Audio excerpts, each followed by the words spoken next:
After World War I, there was a particularly patriotic Italian mason that wanted to pay homage to his country.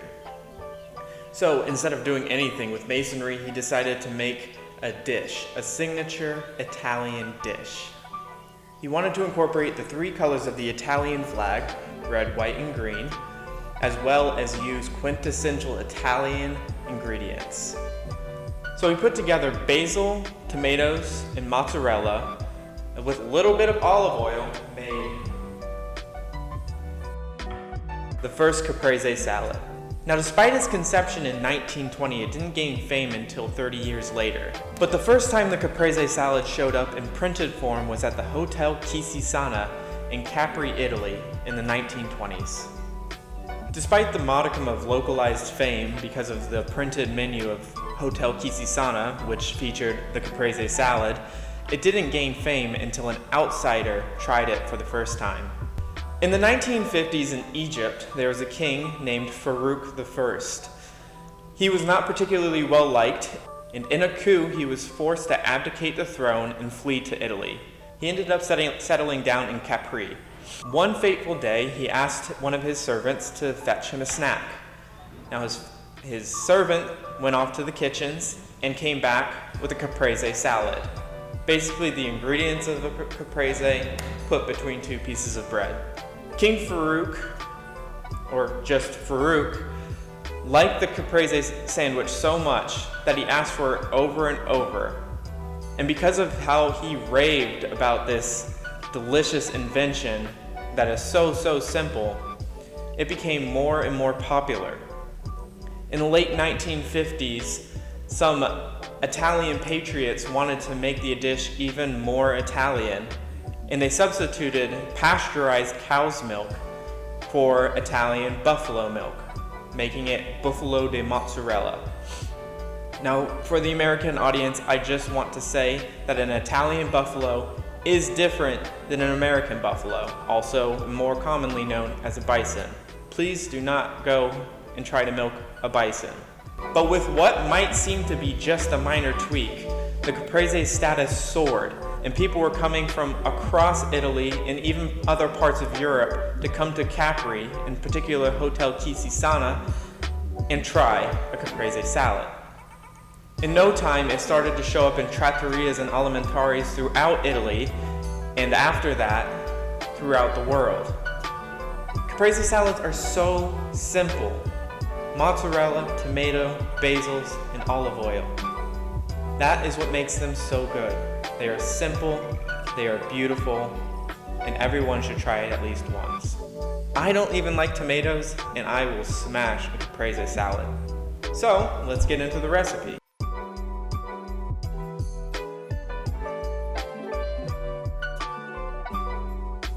Okay, first thing we're going to want to do is get vegetable or animal rennet. You can get this at cheese and homebrew stores or online. The first thing that's really important to do is make sure that you get it all over your cutting board instead of in the teaspoon.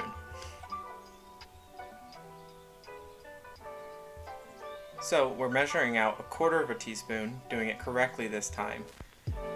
And we're going to add that to 1/4 cup of water and mix it until thoroughly combined, and set that off to the side for later. Next, we're using citric acid, which you can get at a lot of grocery stores or cheese-making stores, homebrew stores, that kind of thing, or online.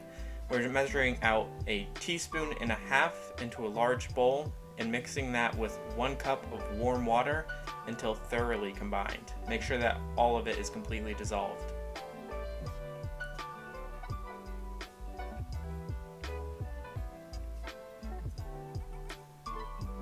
And then just set that off to the side for later.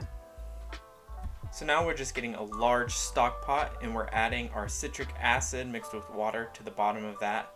And then on top of that, we're going to add in a whole gallon of whole milk. It needs to be whole milk, and it needs to be low temperature pasteurized. If you use ultra-pasteurized milk, it will not work. The ultra-pasteurization heats up the milk so much that the proteins have been ruined and you won't be able to make cheese. So get low temperature pasteurized cheese.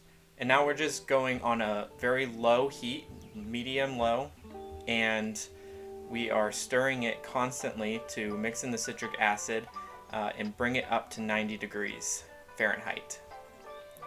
Once we've done that, we're going to add in the rennet mixed with water. And you want to stir this exactly 30 times, no more than 30 times.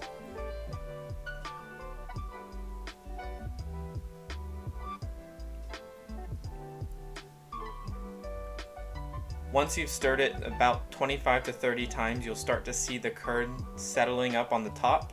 Once you've reached that stage, stop stirring it and put a lid on top and leave it for at least 5 minutes and up to 30 to 40 minutes. Once you've reached that time, you can take off the lid and you'll see that if it's done correctly, the curd should be set in one big disc on the top of the whey, and you can press on it and it will stay together. Now we're going to take a knife and we're going to cut all the way down through the entire curd block, and we're going to do this in 1-inch cubes. It doesn't have to be perfect, but you just want to make sure that they are small enough that you can stir it evenly and heat the curd back up evenly.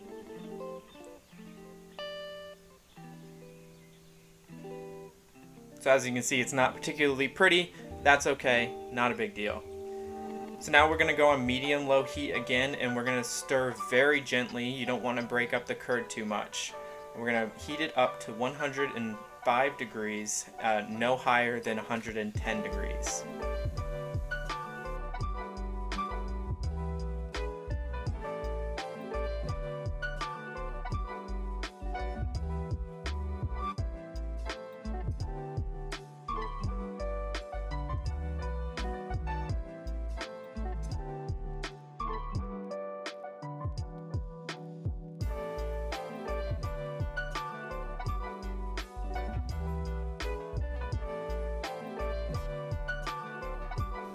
Once you've hit 105 degrees, we're going to take a ladle and strain the curd from the top over a fine mesh sieve or a cheesecloth.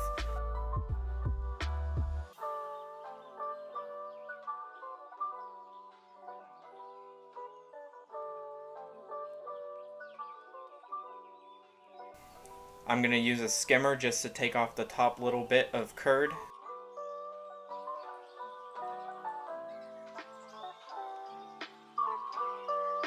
I'm going to squeeze the curd to get out any excess whey, and then I'm going to put it in a heat-proof bowl.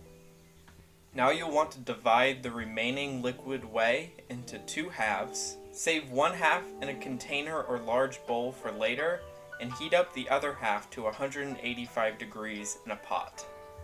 And then pour the hot whey over top of the curd. Now the whey is very hot, so I would recommend using rubber gloves that you'd use for dishwashing. I didn't have any, and I burned my hands a couple times, so just be careful with that. But we're going to start to stretch the mozzarella out as far as it will go without breaking, and then folding it back over on itself.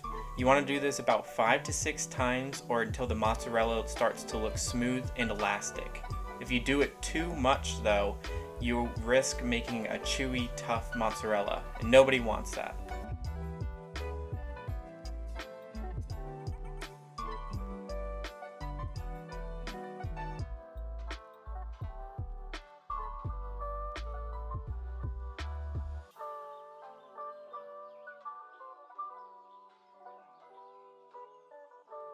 So now I'm going to start the mozzarella shaping process. So I'm going to use my index finger and thumb to pinch off a piece of mozzarella, whatever size you want it to be. And then I'm going to start to fold the edges under itself to make it into a tight ball, and use my hands and fingers to pinch and squeeze it together until it holds that shape. What I didn't show was that I added about 3 teaspoons of salt to the leftover whey that we are storing the mozzarella in.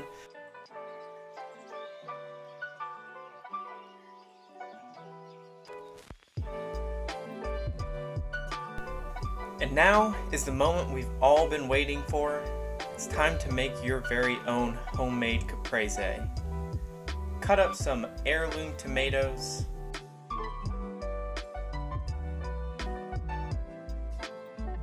Then slice up that beautiful homemade mozzarella.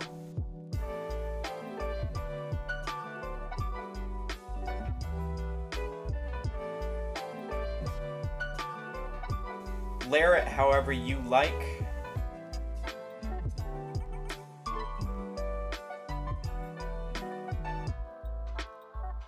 Add a touch of olive oil.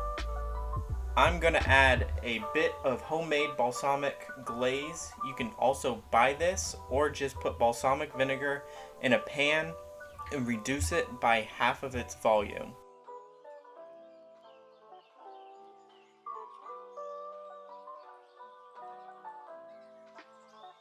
And now you have a caprese salad worthy of King Farouk I himself.